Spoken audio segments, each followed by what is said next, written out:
Et salut à tous et bienvenue pour ce premier épisode de Speed Découverte. Quoi? Tu ne connais pas Speed Découverte? C'est normal, c'est le premier épisode, mais laisse-moi t'expliquer. Le principe de Speed Découverte est très simple. Je vais découvrir des speedruns de jeux en live et en faire une vidéo bien montée qui présente et explique la run. Donc en gros, je vais découvrir des speedruns, je vous fais découvrir en même temps la découverte, voilà. Mais attention, ce ne sera pas un tuto, ce sera une introduction au speedrun. Pas mélanger. Je vais vous expliquer les grandes lignes du speedrun, mais ce sera pas un tuto, on est d'accord? Et pour ce premier épisode, pour cet épisode pilote, je me suis dit que j'allais peut-être présenter un jeu que je connais déjà plutôt pas mal. Ouais, on va dire ça, ouais, plutôt pas mal, ouais, on va dire. Et ce jeu, c'est Penumbra Black Plague. Vu que je speedrun ce jeu depuis pas mal de temps, que je le connais pas trop mal, ça va être plus simple pour moi de me mettre à l'aise pour cette première émission. Donc je pense qu'on est parti. Allez, générique!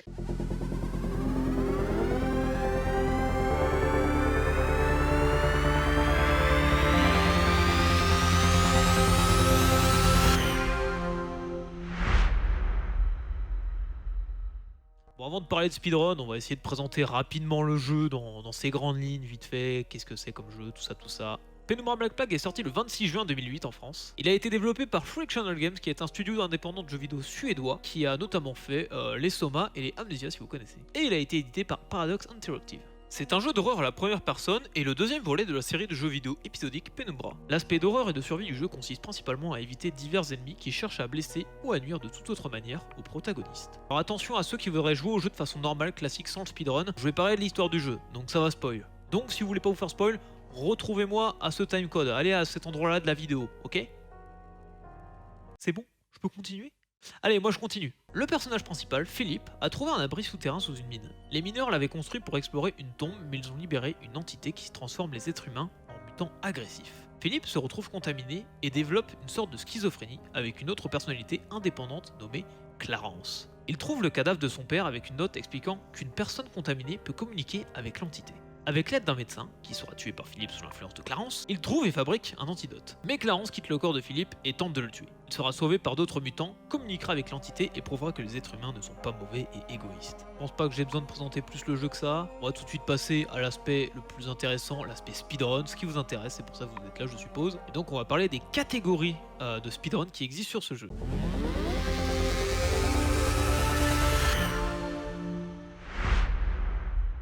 Pour commencer, la catégorie principale, la Classico del Madrido comme on l'appelle, qui existe sur quasiment tous les speedruns de jeu, le Any%. Ça consiste tout simplement à terminer le jeu le plus vite possible, tous les glitches sont autorisés. La catégorie 100%, ça consiste aussi à terminer le jeu le plus rapidement possible, mais en rassemblant toutes les notes et les artefacts disponibles dans le jeu. Attention, cela doit être indiqué sur l'écran de fin du jeu. Le No Major Glitch. Cette catégorie consiste à terminer le jeu aussi vite que possible sans glitch majeur. Le seul petit glitch autorisé est de prendre ce bâton pour boucher le gaz qui nous empêche de traverser le conduit au début de la run. 2 players, 1 computer. Attention, cette catégorie est un peu spéciale, elle consiste à terminer le jeu aussi vite que possible, comme en Any%, mais à deux, l'un contrôlant la souris et l'autre le clavier. Tous les glitches sont autorisés comme en Any%. La catégorie Quick Save Allow. Cette catégorie consiste à terminer le jeu aussi vite que possible, mais avec les Quick Save et Quick Load autorisés, ce qui va nous permettre de passer quelques moments supplémentaires par rapport à la run Any%. Le Death%. Catégorie aussi un peu spéciale, puisqu'elle consiste à mourir le plus rapidement possible. Attention, dans cette catégorie, le timer s'arrête lorsque le message de la mort apparaît. Si vous vous intéressez un peu plus à cette catégorie, vous vous rendrez compte que la plupart du temps, les gens font pas exprès de runner cette catégorie. En vrai, c'est plus pratique, c'est sûr, avec un stream deck, mais en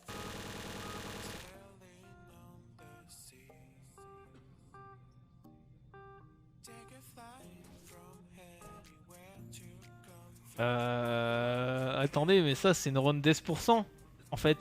Et enfin, la catégorie Tutorial %. Elle consiste à terminer le tutoriel du jeu le plus rapidement possible. Et oui, il y a un tutoriel dans le jeu. Le timer se termine lorsque le tutoriel est terminé et que vous revenez au menu principal. Attention, voici quelques informations importantes à savoir si vous voulez poster une run de Penumbra Black Plague. Il ne faut pas faire de pause trop longue durant la run, sinon elle pourra être refusée. Et attention, le point le plus important, l'enregistrement doit être visible, car Penumbra est un jeu très sombre, ce qui signifie que vous devrez appliquer un filtre gamma à votre vidéo, soit pendant l'enregistrement, si vous enregistrez par OBS, vous pouvez le faire très facilement, soit au montage, sur un logiciel de montage, vous pouvez aussi très facilement appliquer un filtre gamma. Ah oui, petite information importante pour vous aussi, je vérifie les runs de Penumbra Black Plague, donc si vous envoyez des runs avec un gamma tout pourri ou quoi, c'est moi qui va vous dégager, ok? Faites pas les malins, vous voyez, ok?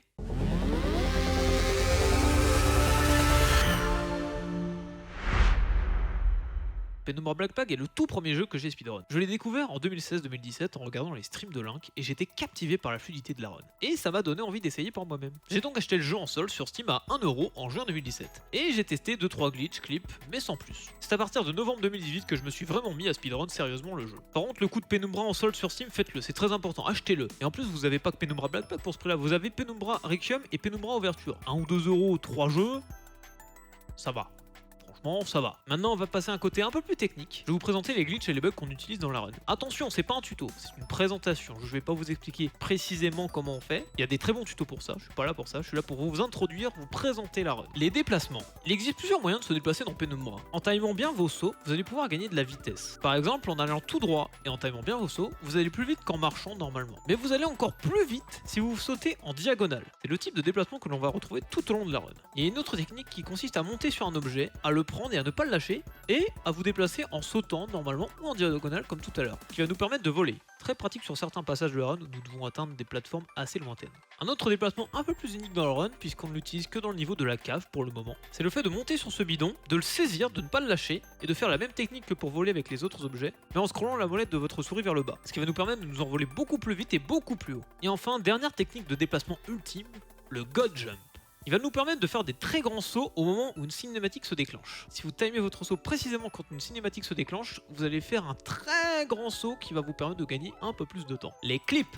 Hormis les déplacements, il y a aussi les clips qui sont primordiaux dans la run. La majorité du temps, vous allez devoir prendre un bidon, une caisse, et le placer près d'un mur pour ensuite vous insérer entre le mur et l'objet et créer ainsi une pression plus ou moins forte qui vous éjectera dans une autre pièce. Ces clips peuvent être basiques et vous faire passer juste à travers un mur, mais ils peuvent aussi être d'une difficulté assez avancée, voire hardcore. Je pense surtout aux No Archangel et aux Fast Gaz. Ouais, on leur donne des petits noms à nos clips favoris. Nos clips favoris, ouais. Les reloads.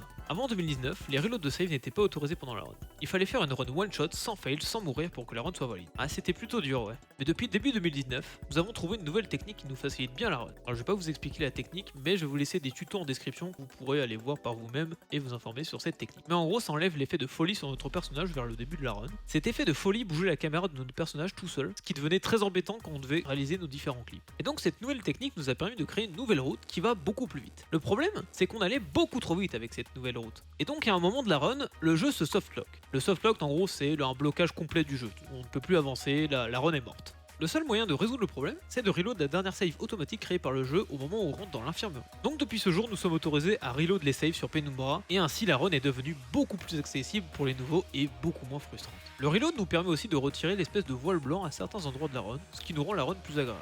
Le menuing. Savoir gérer son inventaire dans Penumbra est essentiel. Il faut bien comprendre que placer ses items dans les bonnes cases de l'inventaire et gérer ses touches d'action rapide vous fera gagner de précieuses secondes et vous facilitera quelques manipulations dans la run. Voilà, c'est juste ça pour le menuing. Gérez bien votre inventaire, c'est tout.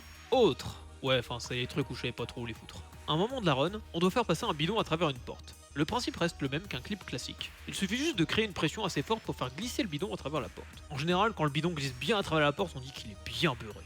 Vraiment très bien beurré. Oh le beurre. Oh le beurre. Je l'ai déjà cité au début de la vidéo quand je parlais de la catégorie No Major Glitch, mais voici le petit bug facile à réaliser et indispensable. Prendre le bâton et boucher la fuite de gaz. Voici la fameuse Splinter Chair. Pendant un long moment, on clippait dans le sol grâce à ce pilier. Mais un beau jour, un homme de mes splinters s'est dit « Et si je me foutais une chaise dans la gueule ?» C'est plus rapide que le clip du pilier, et en plus c'est vachement rigolo de voir les runners se foutre limite la tête dans l'écran en réalisant ce clip. Vers la fin de la run, il y a deux portes qui nous font bien chier car on peut pas les ouvrir. Bah nous, qu'est-ce qu'on va faire? On va escalader la porte, tout simplement. Allez, la motivation. C'est parti pour cette demi-finale. Face au Chinois, il est devant. Oh, il est devant, Basama Wen. Le Chinois est en difficulté, ça sera trop tard. C'est fait, 5,63, incroyable. Et enfin, dernier petit truc marrant que j'ai appris très récemment en plus. Au début de la run, vous devez casser un câble. Si le câble se casse grâce au caillou ou à la plaque en métal, vous pourrez pousser les deux portes que vous croiserez juste après. Si vous n'y arrivez pas et que vous cassez le câble à la main, vous ne pourrez pas pousser les portes, vous serez obligé de les ouvrir normalement. Voilà, c'est très con, mais c'est plus rapide et je le savais pas jusqu'à récemment. Voilà. Bon voilà, je pense que j'ai montré les grandes lignes du speedrun de Penumbra Black Plague. Mais vous vous demandez sûrement, est-ce qu'il a déjà fait une bonne run ce con sur ce jeu? Oh, il se pourrait que j'ai fait un bon temps sur ce jeu, il se pourrait, ouais. Mais bon, je vous laisse regarder. Mais quoi? Non mais... Cette étagère veut ma mort! Non, je passerai les selles avant. De putain d'arrêter de run là quand même.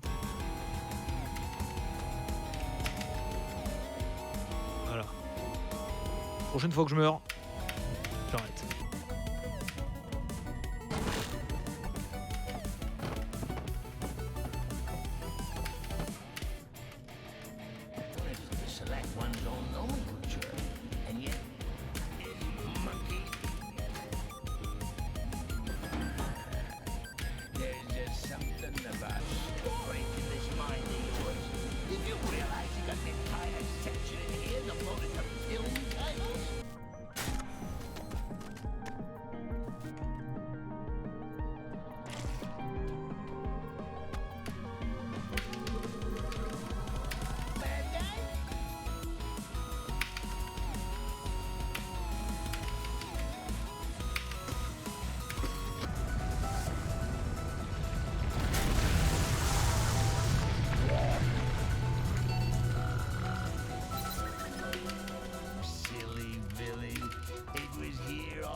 France est championne du monde.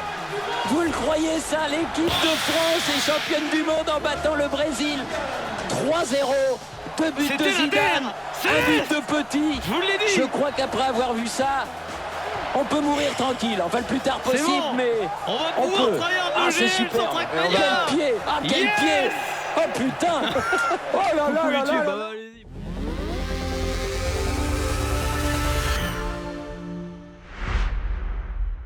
En conclusion, je peux vous parler de mon ressenti de la run. Ça fait plus de 2 ans que je speedrun Penumbra Black Plague et il y a eu des hauts et des bas. C'est un très bon jeu à speedrun, mais comme tout speedrun, faut pas en abuser. Faut pas trop exagérer, faut savoir faire des pauses. Le mental va subir après. Je peux sûrement vous donner aussi quelques derniers conseils pour cette fin de vidéo. Mon premier conseil si vous voulez runner Penumbra Black Plague, c'est de vous rendre sur la page speedrun.com de Penumbra Black Plague et d'aller voir tous les guides, tutos, ressources disponibles sur la page. Je vous les mettrai en description bien évidemment. Vous pouvez aussi rejoindre le Discord de la communauté de Penumbra si vous voulez poser des questions. Attention, c'est en anglais, on parle en anglais. Malgré que la communauté francophone est assez présente sur Penumbra Black Plague, on se demande bien pourquoi, hein. Je vois pas, perso, je vois pas du tout, vraiment pas. Oh, aucune idée, hein. Oh là là. Et oui, au fait, si vous regardez les tutos, écoutez bien ce qui est dit dans le tuto et appliquez bien ce qu'ils disent. Parce que je les connais, ceux qui font les tutos, et vous faites pas bien ce qu'ils disent, ils vont pas être contents. Vraiment pas contents. Il y a un autre conseil qui est très bon à prendre, c'est entraînez-vous. L'entraînement est super important sur Penumbra. Si vous voulez être aigu dans vos runs et ne pas bloquer sur tous les clips du jeu et faire des temps pourris. Moi j'aime pas voir des nouveaux runners tenter des clips très durs qui sont réservés à des gens beaucoup plus expérimentés et du coup qui ruinent des runs bêtement alors qu'ils pourraient faire de très bons temps avec des clips assez basiques, mais s'ils les réalisent bien, ils pourraient faire des très bons temps. Si vous maîtrisez bien certains clips, insérez-les dans vos runs, faites-les dans vos vrais runs, mais ne tentez pas le diable. J'ai oublié de préciser quelque chose pendant le tournage. Vous pouvez utiliser les maps de type O ou B pour vous entraîner. Elles permettent de voir clairement quand vous êtes hors map et de ne pas avoir juste un écran noir. En utilisant ces maps, vous comprendrez réellement ce que vous faites quand vous réalisez un clip par exemple. Attention, ces maps sont à utiliser uniquement pendant vos trainings. Si vous envoyez une run sur speedrun.com où vous utilisez ces maps, la run sera immédiatement refusée. Mon dernier conseil serait d'aller voir les gens en stream qui speedrun Penumbra Black Flag. Vous pourrez leur poser des questions, ils seront sûrement très contents d'y répondre. Vous pourrez sûrement apprendre quelques petites choses sur la run, et en plus c'est toujours sympa de voir du speedrun en live. D'ailleurs ça tombe bien, je dis ça, enfin par hasard. Moi aussi je stream, vous pouvez venir voir si vous voulez, je speedrun du Penumbra de temps en temps. C'est sympa, on tente des doubles verts, tout ça, on s'amuse, les gens sont contents. Donc ouais, je stream très régulièrement sur Twitch. Ouais, laissez-moi placer ma petite pub quand même. C'est ma vidéo, ok hein. J'ai speedrun quelques jeux, je fais du Trackmania, je fais du Rocket League. Oh, il se passe plein de choses sur mon stream. Donc si ça vous tente, vous pouvez passer voir et lâcher un petit follow. D'ailleurs, l'émission Speed Découverte est là pour que je fasse plus de speedrun sur plus de jeux en live. C'est tout bénéf pour vous. La pub est assez vénère quand même, ouais j'avoue. Autre petite pub, c'est pour ma chaîne de replay. N'hésitez pas à aller vous abonner à Nartax Replay. C'est là où je vais poster tous mes PB, tous mes records des différents jeux que je vais speedrun en fait. Donc si vous voulez aller voir les autres speedruns que je fais, let's go, allez la voir. Bref, ce premier épisode de Speed Découverte est terminé. J'espère qu'il vous aura plu. Moi, j'ai stressé comme un bâtard parce que c'est la première fois que je fais un truc comme ça. C'est la première fois que je fais une émission de ce genre. Si vous avez des remarques ou des questions sur l'émission, posez-les en commentaire, je les lirai. Si vous êtes vraiment intéressé par le speedrun de Penumbra Black Flag, allez voir la description, il y aura toutes les infos, tous les tutos, tous les guides, tout ce qu'il vous faut pour commencer le speedrun de Penumbra Black Flag. Si vous avez aimé le concept de l'émission et comment je l'ai introduit, n'hésitez pas à lâcher un petit pouce bleu, ça fait toujours plaisir. Bon allez, on finit la vidéo là, maintenant tout de suite, parce que ça fait 2h30 que je recorde, il est presque 3h du mat, je veux aller dormir. Donc je vous souhaite une bonne nuit, une bonne matinée, une bonne après-midi, ce que vous voulez. On se retrouve très bientôt en live sur ma chaîne Twitch. Et puis voilà. Allez, salut!